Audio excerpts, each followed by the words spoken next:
లేదు, మేము మిమ్మల్ని కూడా టార్గెట్ చేసామన్నమాట. అయితే ఫస్ట్ మీతోనే మొదలు పెడదాం అనుకుంటున్నాం.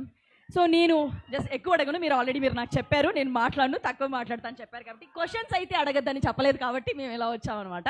సో ఆల్రెడీ సినిమా రాయలసీమ బ్యాక్డ్రాప్లో జరిగింది, ఇక్కడంతా షూటింగ్ జరిగింది, ఇదంతా జరిగింది.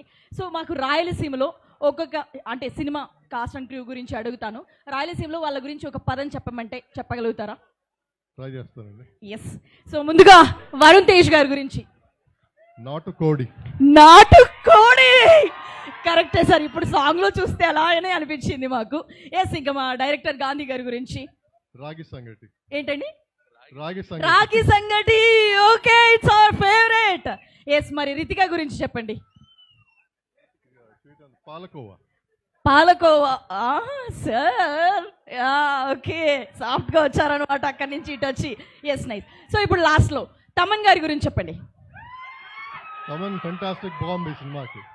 అంతే, last bomb is Thaman. So okay, one word Korean Kanakaraju గురించి రాయలసీమలో ఒక సెంటెన్స్ లో అయినా కూడా చెప్పాలంటే ఏం చెప్తారు? అది డైరెక్టర్ చెప్తారు. అది డైరెక్టర్ గారు చెప్తారా? సరే, థ్యాంక్ యూ. మిమ్మల్ని ఇంతకన్నా ఇబ్బంది పెట్టాము, ఎందుకంటే ముందుగా మాట ఇచ్చినట్టు విధంగా. ఎస్ సార్, మీరు చెప్పండి. మేమందరం వెయిట్ చేస్తున్నాం, మా వాళ్ళందరూ ఇక్కడే షూటింగ్ జరిగిందంట అండ్ మీ దగ్గర నుంచి సినిమా వస్తుందంటే